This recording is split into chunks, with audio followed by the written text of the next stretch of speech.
Ryan Reynolds here from Mint Mobile. I don't know if you knew this, but anyone can get the same premium wireless for $15 a month plan that I've been enjoying. It's not just for celebrities. So do like I did and have one of your assistants switch you to Mint Mobile today.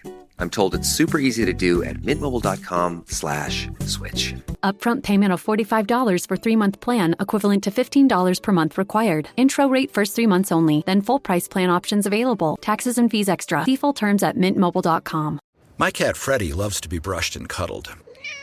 But stirring up his cat allergens meant sneezing and itchy eyes. Then I found Purina One Live Clear. It's cat food that reduced the major allergen and my suffering in as little as 21 days. Now, we feel closer than ever. If you have issues with cat allergens, you really need to try Purina One Live Clear. Try new Purina One Live Clear today. Purina One, a difference from day one. This episode is brought to you by Buick. When you have 4 new tires, every drive feels fresh. Right now, buy 3 select tires and get 1 for just $1 during the Buick Certified Service Fresh Start Tire Event. Visit Buick.com/service offers or see dealer for full details. At participating U.S. GM dealers only. Highest or equal value tire will be $1. Offer ends 5/31/2025. Not available with other offers. From the Fifth Quarter Studio in Madison, Wisconsin, you're listening to the Coaching Youth Hoops Podcast. They're playing basketball. Basketball. Here's our hosts, Steve Collins, and Bill Flitter.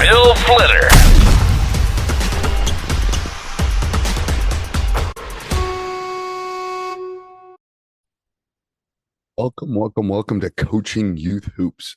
And Bill and I will not be coming to you from the Fifth Quarter Studios. We are going to be coming from the Blue Wire Studios in the Wynn Casino. Very excited about that.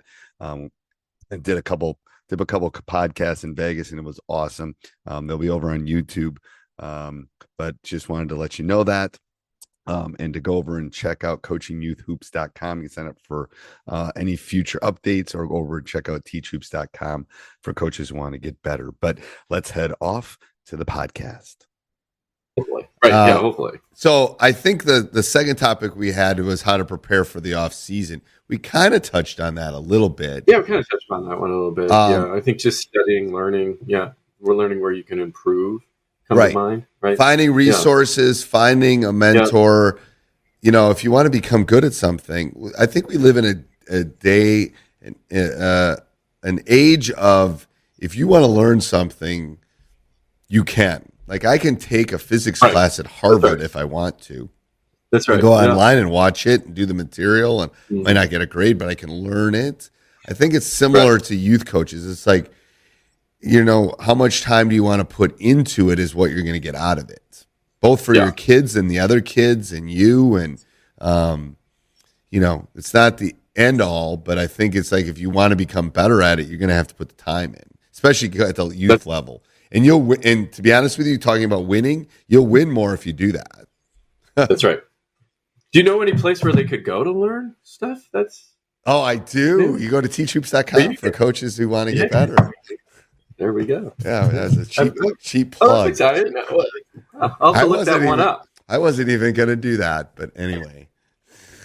No, but I'm just saying, I think that's, again, you can find a dad that maybe he's coached before, or a former high school coach, or there's people in your area that will help you. People always want to help. If you ask nicely, the younger you are, the more willing they are to help you, but they're definitely willing to help you. I don't think that's an issue. No, exactly. I love talking to other coaches, and well, it's just rewarding. So I know, because I know they're helping kids, right? And that's what I'm all about. I want to help the kids. Right. 1 million in 10 years. 1 million in 10 years. Positively. Are you in? Are we a year in yet? April, almost, right? Has it been a year, or has it been more than a year that we've been doing this podcast? No, April is when. Well, this is April when we launched the first podcast. We got to talk about what we're going to do for the 1 year anniversary. We'll have to do something. Was it really April of last year? April of last year, yeah. Wow. Yeah. Can you believe that? I can't believe that. Well, we're in almost the 50s. I know. Yeah, April 13th. Yeah, April.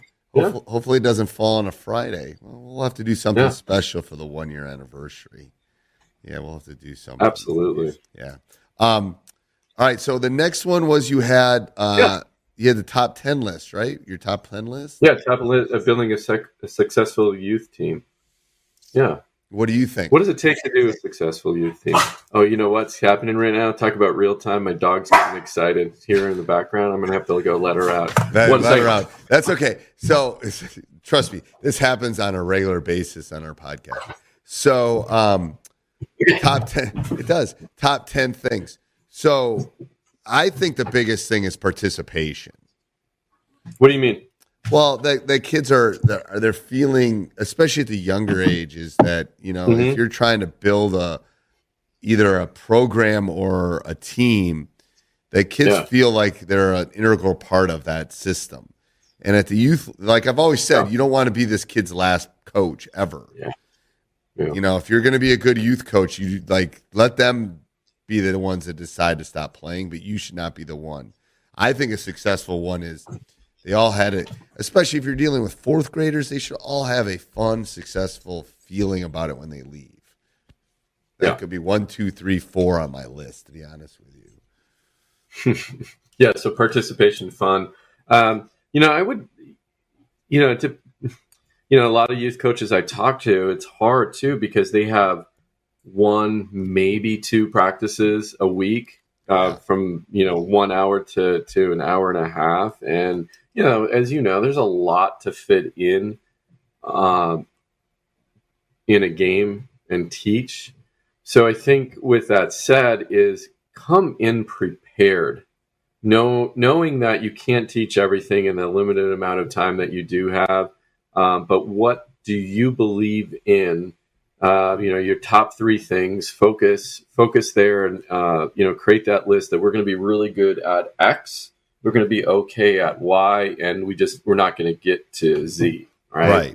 And I think if you come in structured, and you plan out your first, month of practices, I think that will go a long way. And then you can make tweaks based on, you don't know what your team is going to look like in the fall and who's going to show up. And, a lot of these are draft type things. So, or they just get automatically selected. Then you can make tweaks. But, fundamentals and just being prepared, I think you will see just success on that. Because a lot of coaches aren't. They just oh my gosh, I got practice tonight. You always talk about this. Got practice tonight at, 5 o'clock and I get done with work at 4 and I'm scrambling what I'm going to do. And you end up playing knockout for an hour and a half.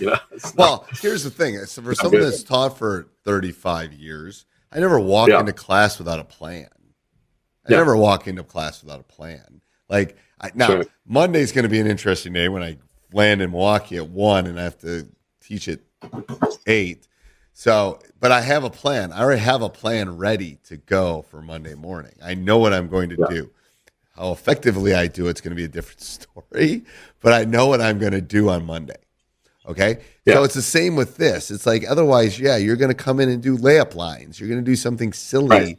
You have to have a plan about twice a week. Okay, when am I going to work on my offense? Am I going to have my defense in? What skills do they need to work on? That's the bigger issue. If you're a fourth grade girls coach in Nebraska, great. But they probably need to work on their ball handling. They probably need to work on their, passing more than the Princeton offense. So I think that's the bigger issue is what are you specifically working on, and do you have it mapped out over a specific amount of time? Yeah. And don't boil the ocean, right? And I think we get a lot. Oh my God, I don't think I've ever heard that expression. What is boil the ocean? Hilton brings you new ways to stay with experiences that let you capture the glory days. Introducing the Graduate Hotels. Each inspired by local college towns, these stays are always original and never boring. Get in touch with traditions all across the country and enjoy a stay that's a class above the rest. Book at Graduate Hotels with Hilton Honors Points at Hilton.com. It's a win-win. Hilton, for the stay. Halliday presents In the red corner, the undisputed, undefeated Weed Whacker guy. Champion of hurling grass and pollen everywhere. And in the blue corner, the challenger, extra strength Hannity. Eye drops that work all day to prevent the release of histamines that cause itchy allergy eyes. And the winner by knockout is Hannity. Hannity, bring it on. Well, just trying to do too much, right? I've never heard that expression. Yeah, and there is a lot, right? But your fourth grade, fifth grade, team, you don't have enough time, right? There's just not enough time in practice, and so focus on a few things and do those really well. Did you just Google that? I did not Google that. I'm going to be totally honest for the people that are listening to the podcast. 100% did not Google boiling the ocean. I'm going to be honest because I always tell my players to be honest. I Googled the second game I have in my parlay along with the bet that I have in. It's the Hartford Chicago State Cougars score. It's 0-0 a minute in. So I'm not too worried about it. Again, I'm in Vegas. When you're in Vegas, if you're not gambling, on vacation, it's like, anyway. So what's the play? What's the play? What's the play? Yeah. Well, you and I will sit in the sports book and map out the entire year of coaching youth hoops. How long a drive would it be from you to here? 5 hours?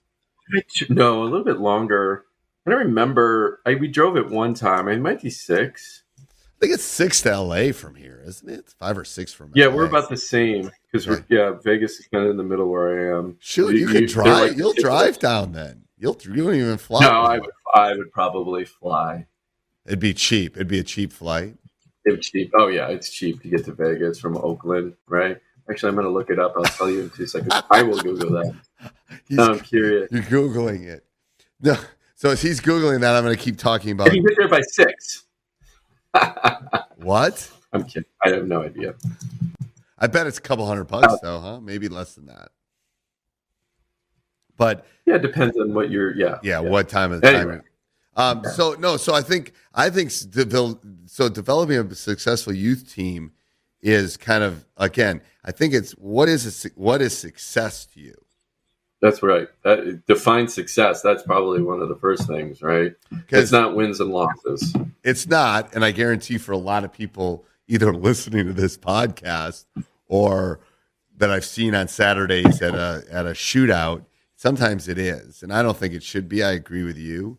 But I think you have to define what success is. And like I said, I think one of the things is just that success from year to year, like making sure that they come out the following year.